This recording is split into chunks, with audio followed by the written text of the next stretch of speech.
사람들은 사진 찍는 것을 참 좋아합니다. 사람들이 사진을 찍는 것은 옛날 사람이나 지금 사람이나 다 관심이 많았어요. 사진이라는 것이 처음 나오게 된 것이 1883년 조지 이스트만이라고 하는 사람이 코닥이라는 필름을 만들어서 그때부터 카메라를 들고 다니면서 사람들이 사진을 찍기 시작했습니다. 이 이스트만이라는 사람은 자기 회사 이름을 K자를 붙였어요. 코닥. 뒤에도 K자를 붙여서 강한 인상을 남기게 했습니다. 그래서 1910년도에 필름 하면은 사람들이 코닥 필름이라고 부를 정도로 이 필름의 대명사가 바로 코닥 필름이었습니다. 거의 2011년까지 100년 이상 코닥은 세계 대부분의 사람들이 필름 하면 코닥이다 이렇게 인식을 하게 되었습니다. 그 세계 모든 곳에 가면 사진기를 든 사람들이라고 하면은 필름에 코닥을 집어넣고 사진을 찍었습니다. 그런데 코닥이 실수를 한 게 있습니다. 이 세상이 곧 필름의 세상에서 디지털화된 이제 컴퓨터의 시대로 바뀌게 된다는 사실을 코닥은 외면하기 시작했습니다.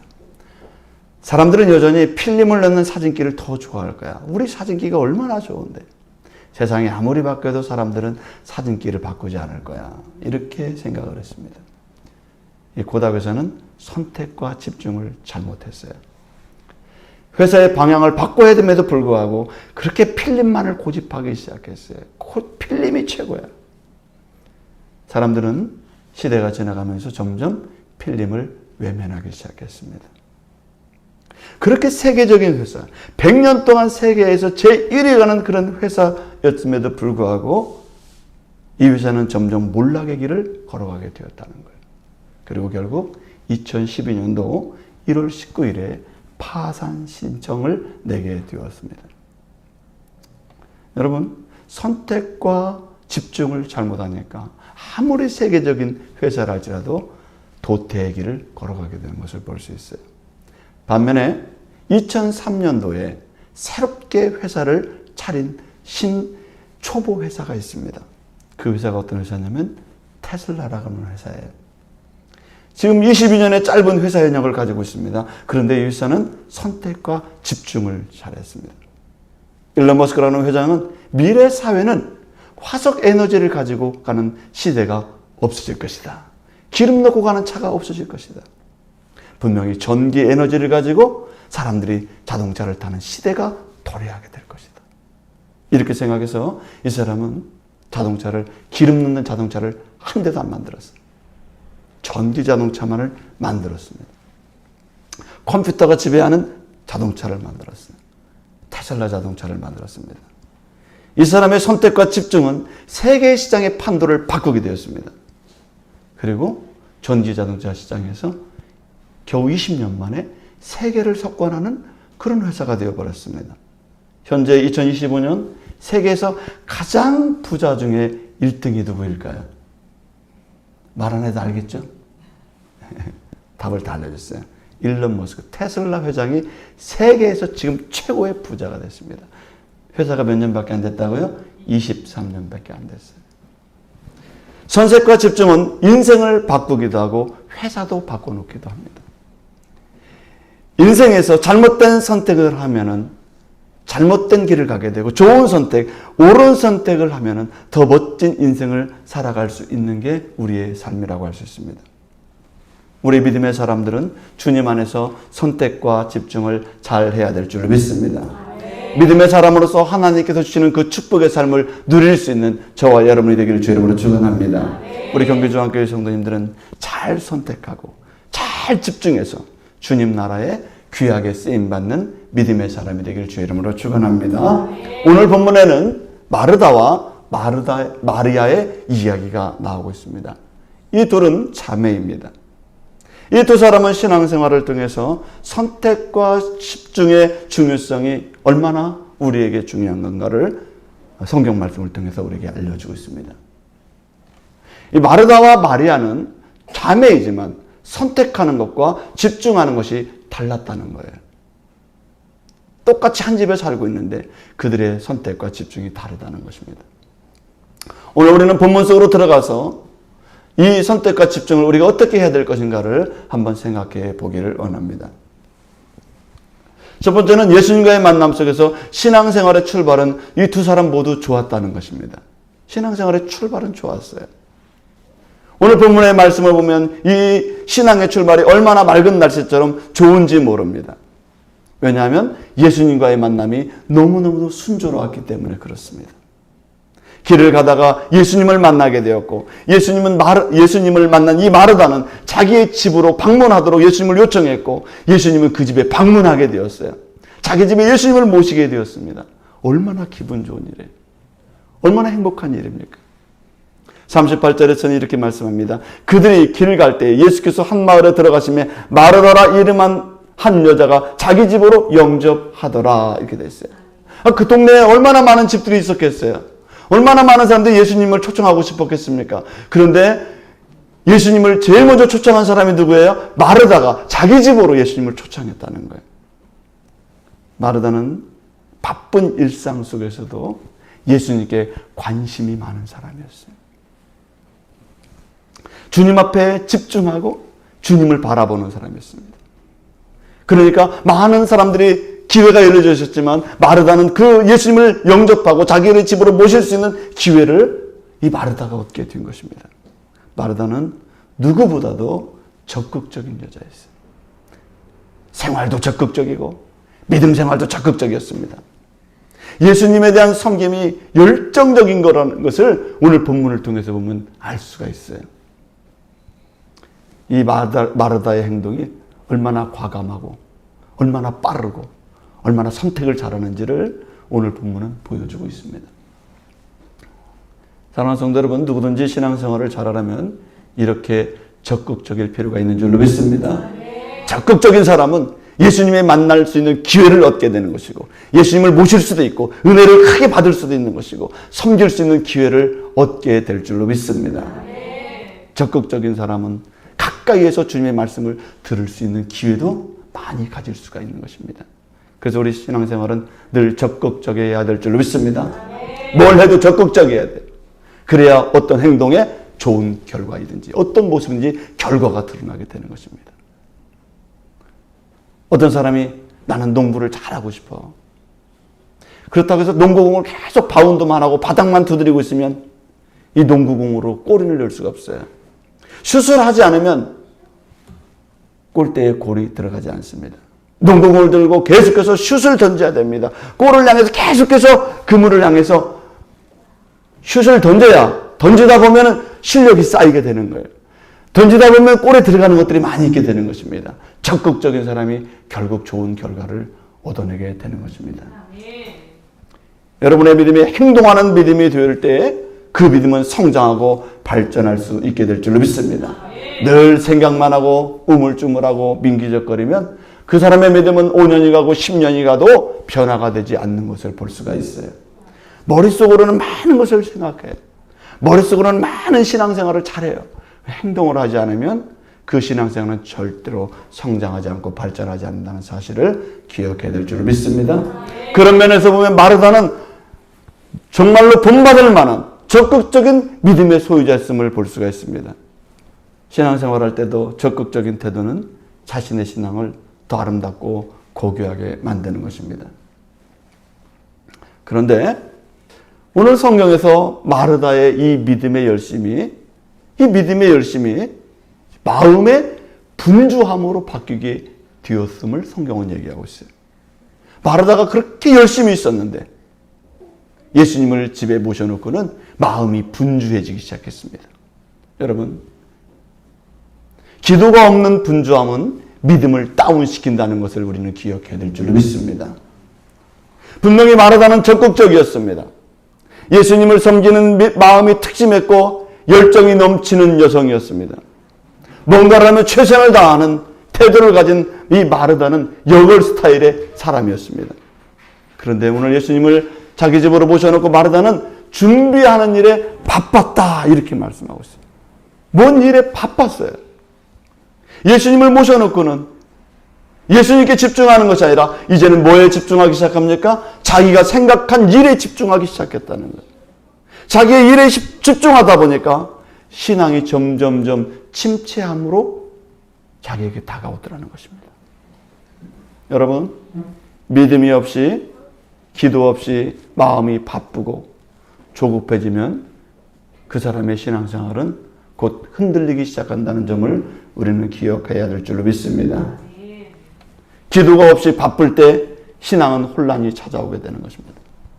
오늘 40절에 보면 마르다는 준비하는 일이 많아라고 되어 있어요.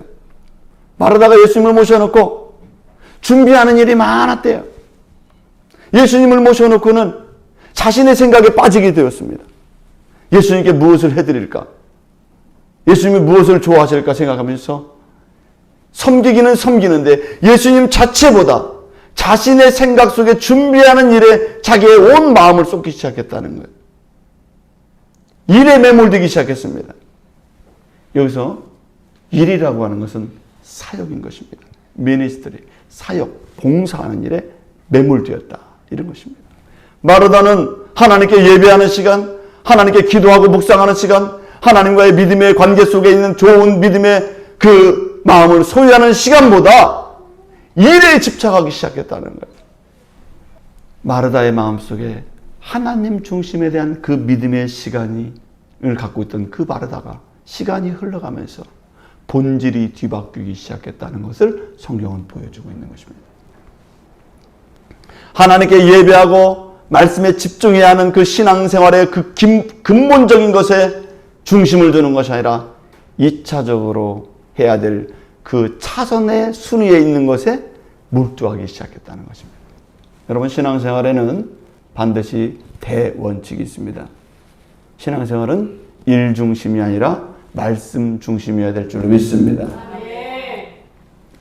하나님의 말씀에 근거한 행동이 나와야 되고, 하나님의 말씀에 은혜를 입고 사역을 해야 되고, 하나님의 은혜 가운데 헌신이 일어나야 될 줄로 믿습니다.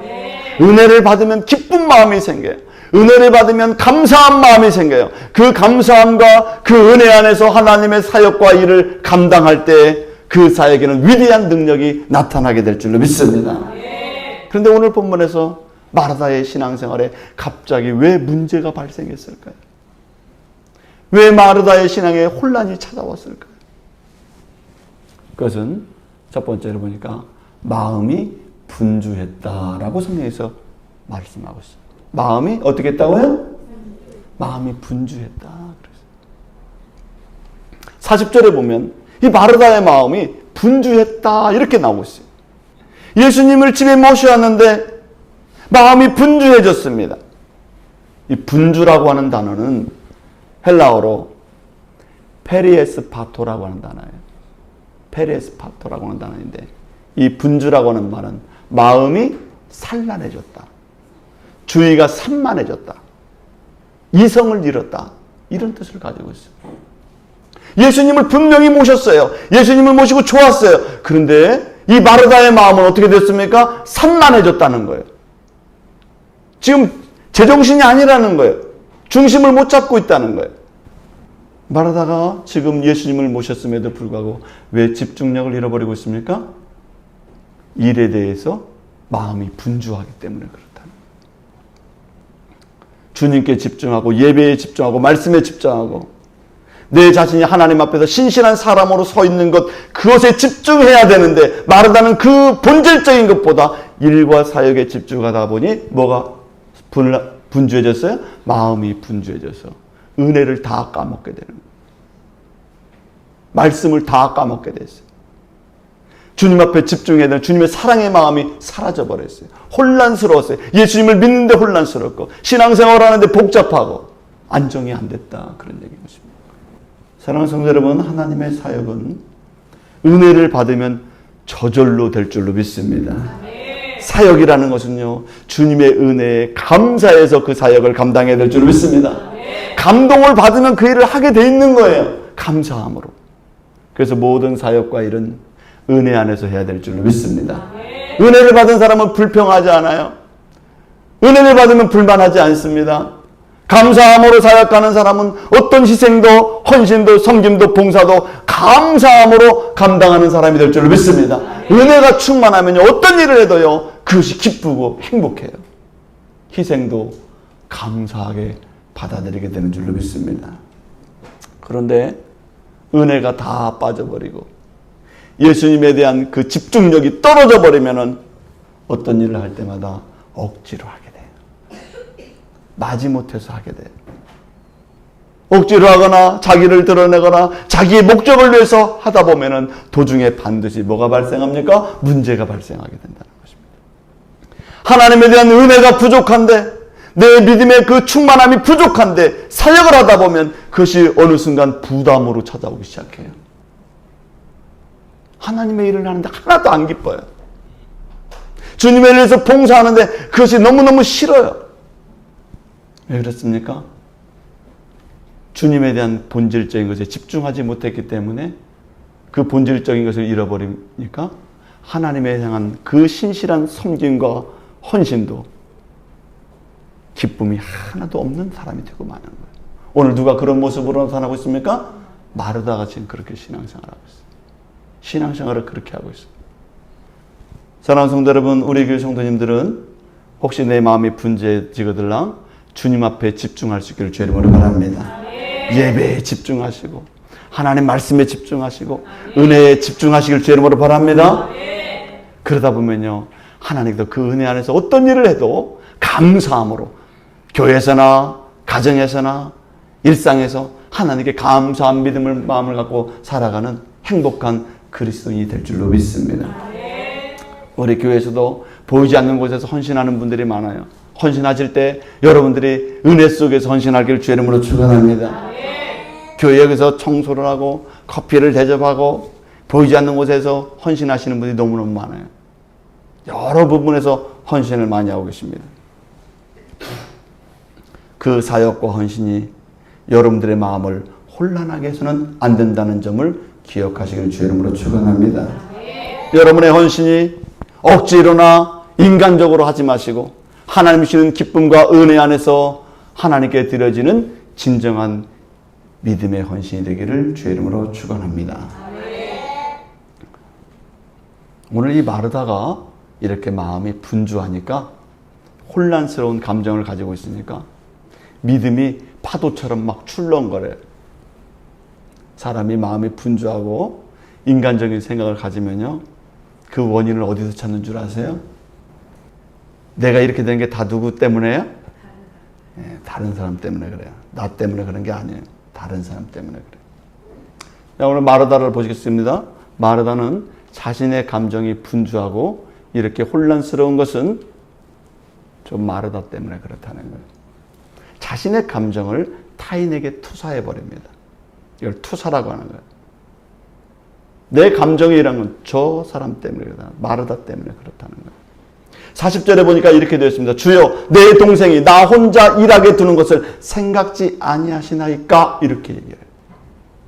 갑자기 그 성실하고 적극적이고 모든 일에 열심히 했고 모범적인 마르다가 갑자기 예수님 앞에서 화를 내기 시작해요. 화가 났어요.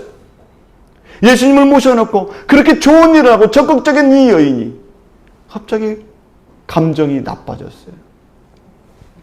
아무리 좋은 사람도요, 감정이 이렇게 올라오고 홍수가 나기 시작하면 그 사람의 태도가 돌변하게 돼요. 언어가 바뀌어버립니다. 여러분들도 이렇게 예배 드릴 때 얼마나 천사 같은 모습인지 몰라요. 옆에 분 보세요. 천사 같지? 한번 봐주시기 바랍니다. 웃는 얼굴로. 천사 같아요. 그런데 감정이 막 홍수가 나고 기분이 나빴을 때 보면은 그 모습이 어떻게 된다고요? 돌변해요. 우리는 두 가지 모습을 가지고 있단 말이에요. 오늘 그 마르다가 그렇게 신실했어요. 예수님을 적극적으로 모셔왔어요. 그런데 기분 나쁜 감정이 차오르니까 주님을 섬기고자 했던 그 일을 하면서도 불만이 터져 나오기 시작했어요. 감정의 파도가 밖으로 표출되기 시작했다는 거예요. 안으로만 넣고 있는 게 아니에요. 표출되기 시작했어요.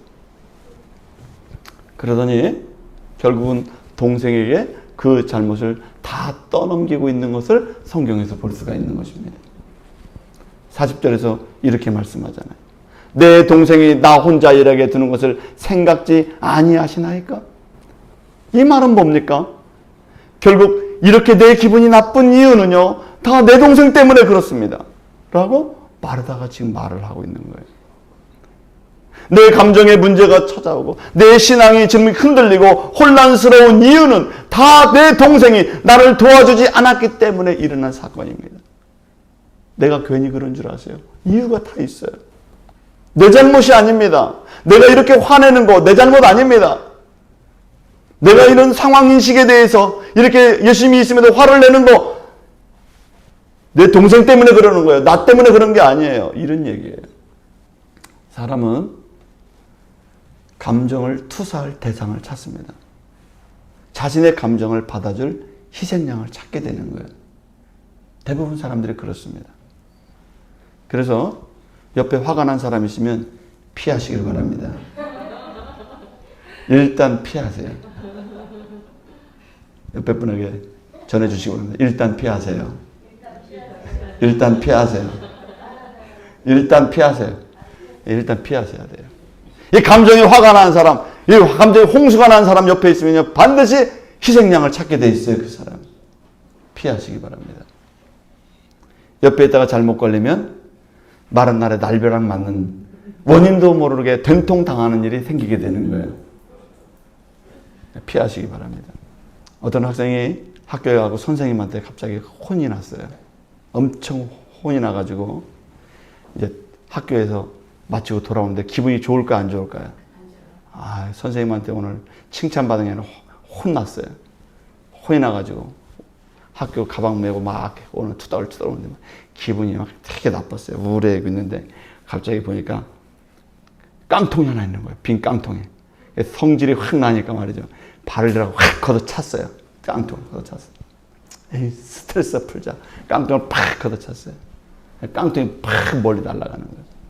근데 지나가던 강아지가 그 깡통에 맞아버렸어요. 엉덩이가. 근데 갑자기 강아지가 막 깽깽 하면서 엄청 아파하면서 다른 데로 막 도망가는 거예요. 선생님과 강아지와 무슨 상관이 있습니까? 아무런 상관이 없어요. 그런데 제일 세게 얻어맞은 건 뭐예요? 강아지예요. 강아지가 영문도 모르게 깡통에 맞고 도망치게 되었어요. 여러분, 사람이 감정이 나쁜 사람 옆에 있으면요, 그렇게 그 불똥이 뛰게 돼 있는 거예요. 영문도 모르게. 도대체 왜 화내는 거야? 왜 저런 소리를 하는 거야? 이런 일이 벌어지게 된 것입니다. 마르다는 예수님을 자신의 집으로 모셨는데 감정이 나빠졌습니다. 그런데 뭐 하다가 그런 일이 기분이 나빠졌다는 거예요? 일하다가, 봉사하다가, 사역하다가, 주님을 위해서 일하다가, 주님을 위해서 열심히 하다가, 바쁘게 그 일에 집중하다가, 그렇게 화를 냈다는 거예요. 주님을 위해서 일하다 화를 냈다는 게 이해가 돼요? 그렇게 열심히 있는 사람이, 그렇게 봉사를 잘하는 사람이 화가 잔뜩 났다는 거예요. 사랑하는 성도 여러분, 사람의 감정은 수위 조절이 잘 안 될 때가 있습니다. 마르다도 참다 점점 수위가 올라오더니 도저히 참을 수가 없기 때문에 말을 하는 거예요. 마르다도 참았어요. 기다렸어요. 그래서 변화가 없어요. 그래서 문제의 원인을 찾다가 내가 이렇게 기분 나쁜 이유가 뭐예요? 기분 나쁜 원인은 동생이 안 도와줬다는 거예요. 그렇게 결론을 내버렸어요. 우리는 신앙생활을 하다가 내 감정이 이렇게 화가 난 이유, 정확히 진단을 해야 되는데 잘못 진단을 하고 오류의 진단을 하고 그것을 그대로 믿어버리는 사람들이 있어요. 오늘 문제의 원인은 지금 마리아에게 있는 것이 아니라 동생에게 있는 것이 아니라 지금 문제의 원인이 자신에게 있기 때문에 자신에게서 문제의 원인을 찾아야 되는 것입니다. 내 신앙의 문제를 돌아보고 하나님 앞에서 깊은 회개와 통찰을 통해서 나를 돌아보면서 나의 문제를 찾아야 될 줄로 믿습니다.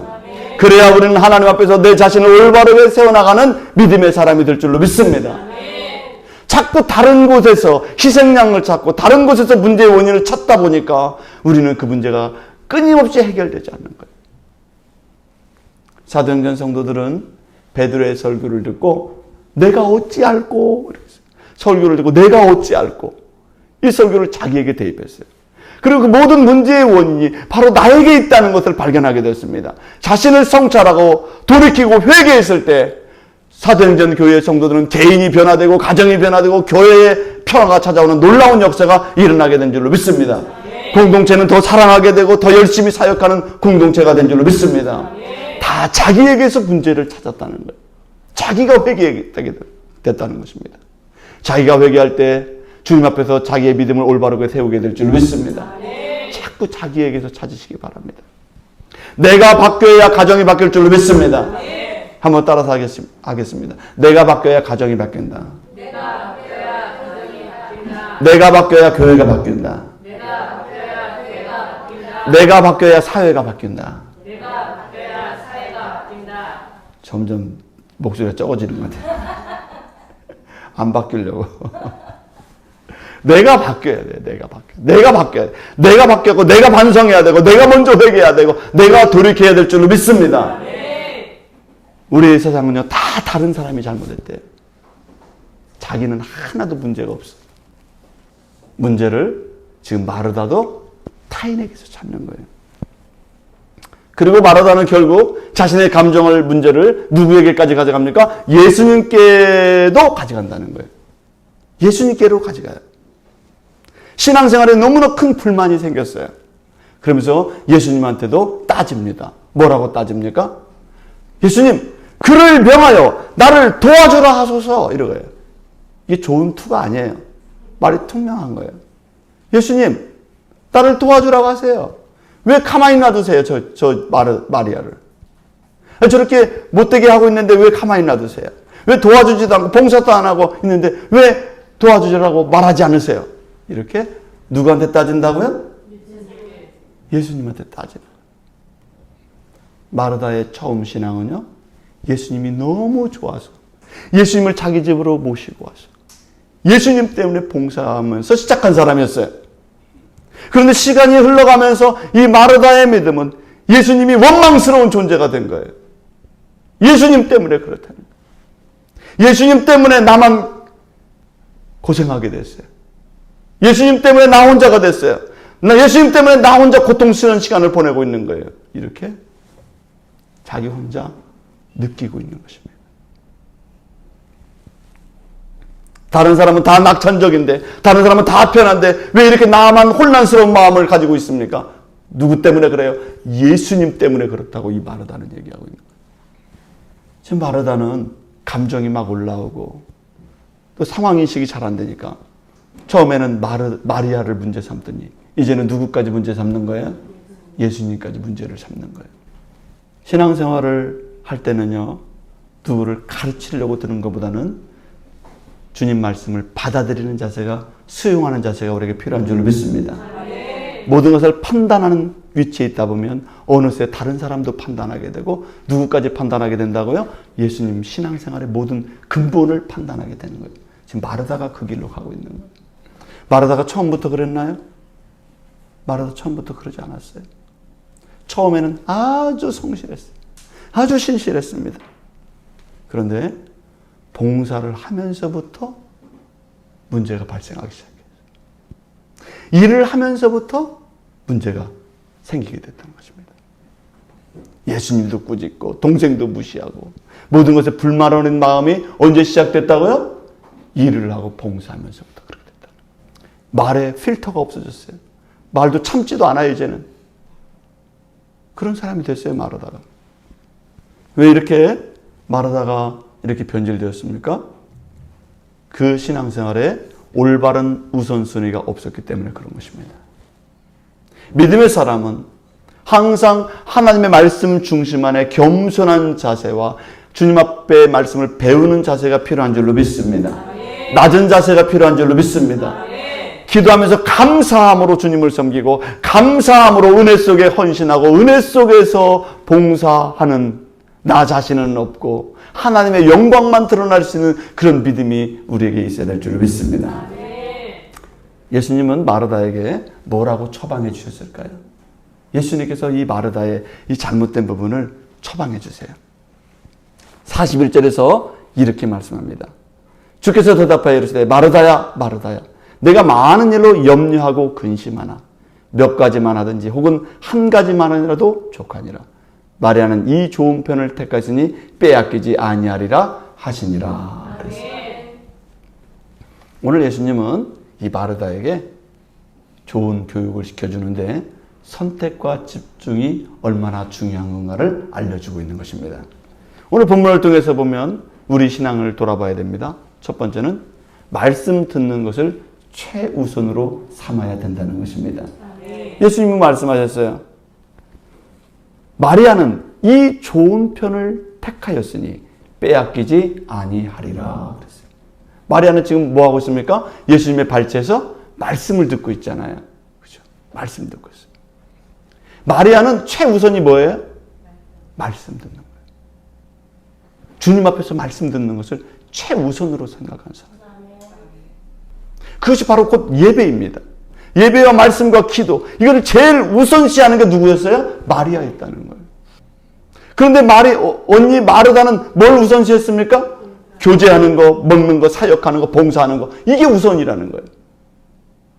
근데 주님은 그게 우선이 아니라는 거예요.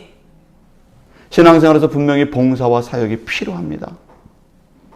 그러나 하나님과의 그 은혜가 없이, 하나님과의 친밀한 관계 없이 예배 생활이 온전히 이루어지지 않음에도 봉사하고 헌신하고 일하고 사역하다 보면 어떻게 나간다고요? 불만이 생기고 자꾸 사람이 미워지고 자꾸 공동체가 싫어지고 일 때문에 그래요. 은혜가 자꾸 소멸돼서 그래요. 여러분 모든 하나님의 일과 모든 일할 때는 하나님이 주신 은혜로 그 일을 감당하기를 주님으로 축원합니다. 하나님이 주신 그 은혜와 힘으로 그 사명을 감당하기를 주 이름으로 축원합니다. 그래서 신앙생활은 신앙의 기초가 중요한 것입니다. 여러분의 말씀의 기초를 잘 놓고 예배의 기초를 잘 세워나가시기를 주 이름으로 축원합니다. 그리고 두 번째는 마음이 분주하지 말아야 됩니다. 여러분 교회 와서 마음이 분주하지 마시길 바랍니다. 마음이 분주하면 안 돼요. 교회 와서. 교회 와서는요, 여러분들이 예배를 드리면서 막 이것저것 하려고 하지 마세요. 예? 예배할 때는 말씀 들을 때 말씀에 집중하기를 바랍니다. 다른 거 신경 쓰시기 바랍니다. 다 채널을 다 고정시키시기 바랍니다. 하나님 앞에 고정시키기 바랍니다. 그래야 마음이 분주하지 않죠. 이번에 미얀마에서 7.7의 지진이 일어났어요. 그 지진의 여파가 1000km 떨어진 태국에도 이 지진 여파가 33층의 건물을 올리는데 그 건물이 태국에서 무너졌대요. 그 무너지는 걸 보니까 막 너무 정말 놀라워요. 지진이. 미얀마에서도 종교적인 건물을 탑이 막 다 무너지는 걸 보았어요. 얼마나 많은 집들이 무너졌습니까? 근데 어떤 빌딩을 보니까 빌딩에서는요 그 고층에 물이 담겨있는데 물에서 막 폭포수처럼 떨어지는데 그 건물은 무너지지는 않더라고요. 쓰러지지 않는 건물도 있었습니다. 쓰러지는 건물과 쓰러지지 않는 건물의 차이가 무엇입니까? 쓰러지는 건물들은요, 내진 설계가 안 된 거예요. 지진에 너무 취약해요. 기초가 다 부실한 겁니다. 기초가 부실한 건물들은 지진이라면 다 무너지는 거예요. 그런데 내진 설계가 된 건물은요, 그 위에 큰 물이 있는데도 안 무너져요. 왜 그렇습니까? 기초가 튼튼하기 때문에 그렇습니다. 우리가 신앙생활할 때도 마찬가지입니다. 우리가 예배와 말씀에 튼튼한 기초를 굳건하게 내린 사람은 어떤 봉사를 해도요, 누가 어떤 말을 해도 흔들리지 않을 줄로 믿습니다. 열심히 사역하다 보면요, 여러 가지 막 핍박도 있고 어려운 일도 있습니다. 그 시험에 넘어지지 않을 줄로 믿습니다. 왜 그렇습니까? 기초가 튼튼하기 때문에 그래요. 내진 설계가 다 돼 있어요. 보이지 않는 곳에 믿음이 얼마나 충만한지 몰라요. 보이지 않는 곳에 하나님을 향한 믿음의 열정이 너무나도 강건하게 있는 거예요. 십자가를 지는 예수님의 그 십자가의 은혜의 믿음이 그 안에 강력하기 때문에 그 사람은 절대로 믿음이 넘어지지 않습니다. 사랑하는 성도 여러분, 기초가 튼튼하면 그 위에 어떤 것을 쌓아도 안전하고 온전해질 줄로 믿습니다. 여러분의 신앙생활 속에 하나님을 향한 그 믿음의 신실함의 기초를 잘 놓으시기를 주 이름으로 바랍니다. 사람들이 다른 걸 선택하라고 해도 여러분들이 주님 앞에 집중하기를 바랍니다. 예배에 집중하고 말씀에 집중하기를 바랍니다. 그러면 여러분들의 나중의 사역은 더 아름다워질 것이고 더 멋진 믿음의 삶을 살 것이고 여러분의 가정은 그 믿음 때문에 그 말씀 때문에 더 건강하고 평화롭고 행복한 하나님의 은혜가 여러분의 삶 속에도 머물게 될 줄로 믿습니다. 여러분들이 가는 곳마다 빛이 되고 소금이 될 줄로 믿습니다. 여러분들 때문에 예수 믿는 역사가 일어나게 될 줄로 믿습니다. 왜 그래요? 여러분들 밑에는 흔들리지 않는 내진 설계가 되어 있는 믿음이 그 은혜가 충만하게 자리 잡고 있기 때문에 그런 것입니다. 저는 우리 교회 성도님들이 그런 믿음에 신실한 우리 성도님 되기를 주의 이름으로 축원합니다. 기도하겠습니다.